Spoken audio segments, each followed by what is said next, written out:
OK, ce qui est important dans la façon dont un chercheur fonctionne, c'est qu'il va passer des années à déposer des mots, non seulement sur des intuitions profondes, mais sur une méthodologie de travail, sur cette capacité à créer des sauts épistémologiques de connaissances par des nouveaux a priori, surtout en philosophie, où on n'a pas les mêmes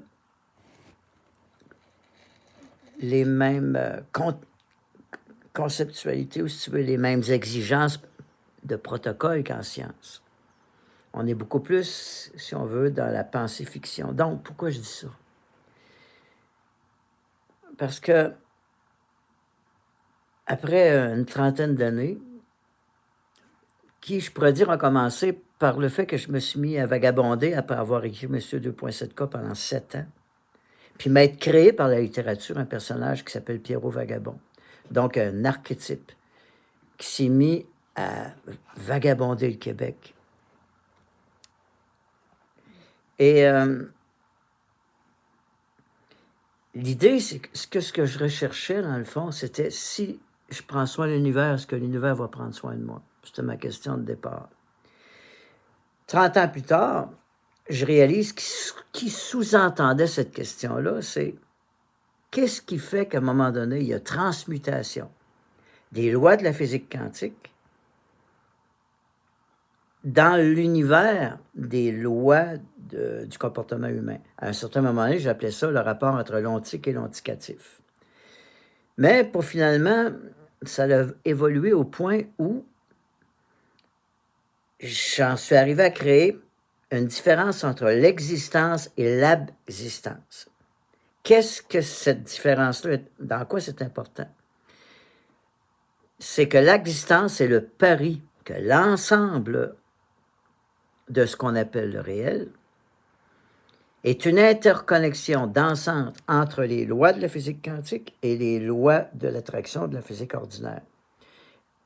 Et qu'on est capable de découvrir à un moment donné le passage chez les êtres humains d'un événement existentiel à un événement absistentiel. Donc, il fallait que je trouve un protocole de travail. Puis aujourd'hui, je me rends compte, après autant d'années, que le meilleur exemple que je peux avoir, c'est celui des collimateurs.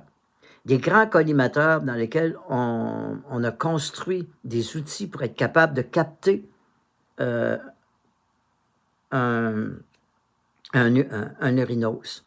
C'est-à-dire une espèce d'atome tout petit qu'on on pense théoriquement qu'il existe, mais on n'en a jamais eu un neutrinos. Alors, c'est dans cette optique-là, à un moment donné, que je me suis mis à arriver chez Michel et Marlene, à travailler sur le rêve, et le matin à 6 heures, pendant presque 16 ans, à enregistrer des audios à l'intérieur duquel Michel était toujours devant la caméra, puis j'étais en arrière. Et aujourd'hui, je me rends compte que ce qui est important pour moi, c'était, à travers un cerveau qui n'est pas le mien, à travers des recherches, est-ce que je pouvais ramasser de l'information qui, comme dans un collimateur d'atomes, est-ce que je pouvais ramasser de l'information qui faisait qu'à un moment donné, je pouvais saisir un neutrinos? Un neutrinos, c'est-à-dire le moment exact où un événement de la physique quantique devient un événement, un absévénement de la vie quotidienne. Et que je pouvais l'identifier, puis j'avais des codes pour le trouver. Donc, le souffle des audios versus la transcription, ce que j'appelle une forme de glossaire, mais en plus, c'est un traité des apps. Donc, pendant 2 ans, non, sur 16 ans, les 2 dernières années, à partir de toutes nos recherches des blogs, j'ai ramassé de l'information qui s'appelle un traité des Habs.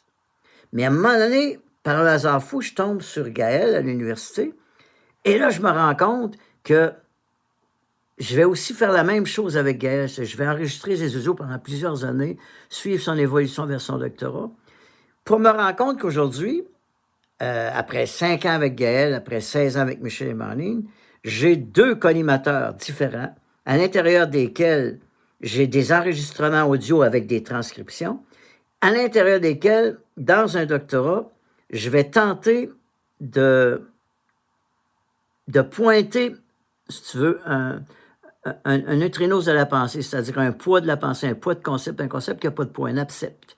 Mais comment il surgit, dans quelles circonstances, dans quelle contextualité, puis quelles sont les lois, à travers deux cerveaux différents, à l'intérieur duquel moi je suis. Donc, je me rends compte que au moment où on se parle, on est ce soir le 20 février 2024. 19. On est 19 ans, c'est ça. Alors, pourquoi j'enregistre? Parce que je prends le pari que si je prends toute la documentation que j'ai ramassée avec Michel en audio et en transcription, puis celle que j'ai ramassée avec Gaël, je prends le pari que je vais probablement arriver à découvrir une méthode pour saisir le passage des lois de la physique quantique aux lois de l'existence à travers un cerveau qui s'exprime. De là, ce qu'on appelle la philosophie de l'existence ou de l'existentiel. Alors, pourquoi j'enregistre ça ce soir? C'est parce que j'aimerais plus tard me rappeler que la fraîcheur avec laquelle cela m'est venu, j'ai pu en témoigner. Que j'ai pu en témoigner avant, si tu veux, d'en faire un doctorat à l'université. Parce que quand moi, je vais rentrer en doctorat, probablement en janvier 2025, c'est à peu près certain que je vais avoir beaucoup de matériel de qualité.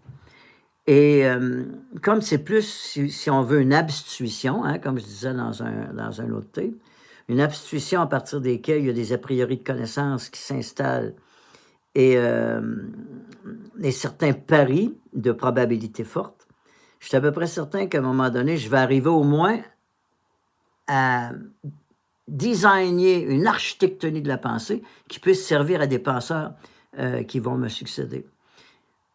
Voilà, c'est un peu ce que je voulais dire ce soir, parce que là, je repars pour Sherbrooke demain matin. Je continue les transcriptions dans le doctorat de Gaël. Le 3 mai, après son examen de synthèse, je vais me ramasser avec Michel et Marnie à faire une réévaluation de tout ce qu'on a ramassé pendant 16 ans. Et je suis en train d'établir, si tu veux, une méthode à partir desquelles je vais pouvoir arriver avec un projet doctoral qui soit à la fois original et important au niveau des avancées méthodologiques et épistémologiques dans des a priori de connaissances basées sur des probabilités fortes. Voilà.